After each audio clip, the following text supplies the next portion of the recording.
흔히 식중독은 더운 여름철에 많이 발생하는 것으로 알려져 있지만 겨울이라고 안심할 수 있는 건 아닙니다. 최근 천안 등 전국 초등학교에서 노로바이러스 감염으로 의심되는 집단 식중독이 발생했는데 이 병은 추운 겨울에 더 자주 나타난다고 합니다. 김은미 기자가 보도합니다. 천안의 한 초등학교 급식실. 곧 점심시간이지만 밥과 국, 반찬 대신 떡과 구운 달걀, 과자와 주스를 일일이 봉투에 담고 있습니다. 지난달 27일 학생 48명이 한꺼번에 구토와 설사 증상을 호소하는 등 집단 식중독이 발생했는데 6명에게서 노로바이러스가 확인됐습니다.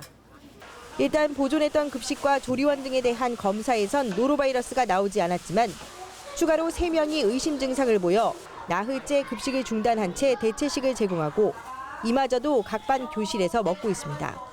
급식실에서 모이다 보면 많은 아이들이 서로 접촉에 의해서 또 혹시라도 퍼질 수 있을까 봐.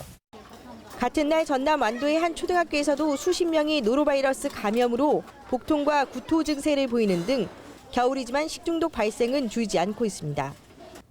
물이나 음식, 환자와의 접촉 등을 통해 전파되는 노로바이러스는 전체 식중독 가운데 대장균에 이어 두 번째로 많을 정도로 대표적인 식중독의 원인입니다. 특히 영하 20도 이하의 낮은 온도에서도 오래 생존하고 수돗물의 염소 농도에서 저항성이 강한 데다 단 10개의 입자만으로도 감염시킬 수 있는 게 특징입니다.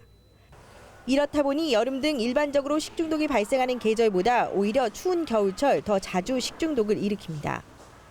또 노로바이러스로 인한 식중독 증상은 대부분 2, 3일 안에 좋아지지만 바이러스는 2주 이상 몸속에 남아있어 확산을 막으려면 접촉 차단이 중요합니다. 보통 증상이 안정화되고 나서도 분변으로 2주 이상 바이러스가 배출이 돼요. 그러니까 증상은 없지만 감염이 됐던 사람들은 계속 자기도 모르게 변해서 바이러스가 계속 나오죠.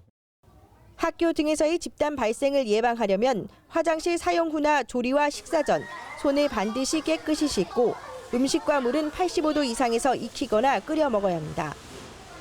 일단 발생하면 조리기구와 식기는 물론 수도꼭지와 손잡이, 책상 등 시설물을 소독해야 확산을 막을 수 있습니다. MBC 뉴스 김윤입니다.